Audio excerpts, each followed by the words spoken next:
warahmatullahi wabarakatuh. Perkenalkan, nama saya Rizka Amalia. Saya berasal dari Fakultas Syariah, Program Studi Hukum Keluarga Islam. Baik, di sini saya akan mempresentasikan hasil penelitian saya berjudul Tinjauan Ilmu Falak terkait fenomena gerhana bulan penumbra terhadap kebijakan sholat gerhana pada ormas Islam. Baik, langsung saja kepada latar belakang masalah. Fenomena gerhana dilihat dari segi astronomi diartikan tertutupnya arah pandang pengamat ke benda langit lainnya yang lebih dekat dengan pengamat. Salah satunya adalah fenomena gerhana bulan penumbra. Dalam hadis, gerhana disyariatkan, ketika terjadi gerhana disyariatkan untuk melaksanakan sholat gerhana, baik itu gerhana matahari maupun gerhana bulan. Nah, namun pada saat terjadinya gerhana bulan penumbra itu tidak disyariatkan untuk melaksanakan sholat gerhana seperti yang difatwakan oleh Majelis Tarjih dan Tajdid Muhammadiyah di Yogyakarta yang tidak mensyariatkan sholat gerhana ketika yang terjadi adalah gerhana bulan penumbra. Nah, bagaimana rumusan masalahnya? Di sini peneliti merumuskan 3 rumusan masalah. Yang pertama adalah bagaimana konsep gerhana bulan penumbra perspektif fikih astronomi, dan yang kedua adalah bagaimana pandangan ormas Islam terhadap sholat gerhana pada saat gerhana bulan penumbra, dan yang ketiga adalah bagaimana analisis fikih astronomi terhadap pandangan ormas Islam tentang sholat gerhana bulan penumbra. Tujuan penelitian sendiri ada 3. Yang pertama untuk mengetahui konsep gerhana bulan penumbra perspektif fikih astronomi, dan yang kedua untuk mengetahui pandangan ormas Islam terhadap sholat gerhana pada saat gerhana bulan penumbra. Terus yang ketiga adalah untuk menganalisis mengetahui analisis fikih astronomi terhadap pandangan ormas Islam tentang sholat gerhana bulan penumbra. Nah, untuk metode penelitian, jenis penelitian yang saya teliti, penulis peneliti adalah kualitatif, jenis penelitian kualitatif. Kemudian sumber datanya adalah primer dan sekunder. Primer dari wawancara dan sekunder dari bahan-bahan jurnal, buku, artikel, dan lain-lainnya. Kemudian jenis datanya adalah library research, dan jenis pengumpulan datanya adalah wawancara dan studi pustaka. Dan untuk pendekatan penelitiannya adalah pendekatan yuridis normatif.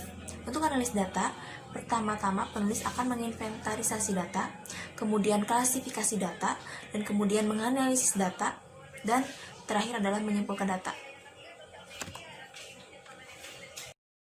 Nah, untuk hasil penelitiannya bahwa gerhana bulan penumbra ini dalam istilah fikih tidak dijelaskan secara rinci atau utuh. Hanya saja istilah gerhana ini ada dalam hadis yang menyebutkan bahwa jika melihat gerhana, baik gerhana matahari maupun gerhana bulan, maka disyariatkan untuk melaksanakan sholat.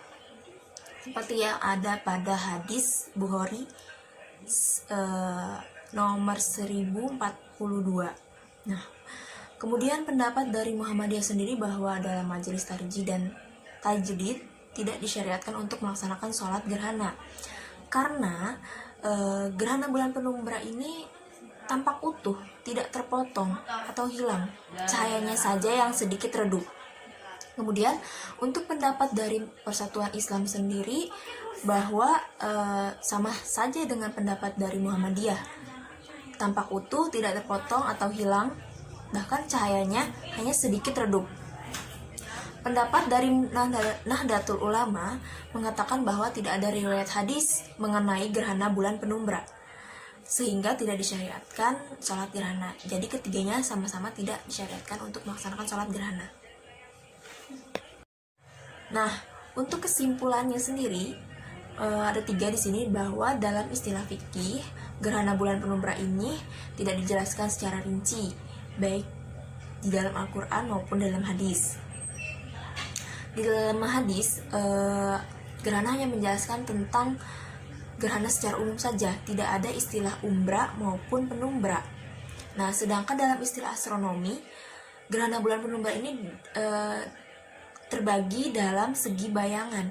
Yang pertama itu gerhana umbra, dan yang kedua adalah gerhana penumbra. Kemudian untuk pandangan Muhammadiyah, Persatuan Islam, dan Nahdlatul Ulama terhadap fenomena gerhana bulan penumbra ini terkait dengan kebijakan sholat gerhananya, bahwa sama-sama tidak mensyariatkan untuk melaksanakan sholat gerhana. Dan yang ketiga ormas Islam ini sudah sesuai dengan fikih karena berbagai alasan yang mendukung seperti tidak adanya riwayat hadis dan lain-lainnya. Dan kemudian begitu pun dengan istilah astronominya, bahwa ketiganya berpendapat bahwa memang ini termasuk gerhana karena astronomi dan fikih itu berbeda, seperti itu. Baik, sekian dari saya. Wassalamualaikum warahmatullahi wabarakatuh.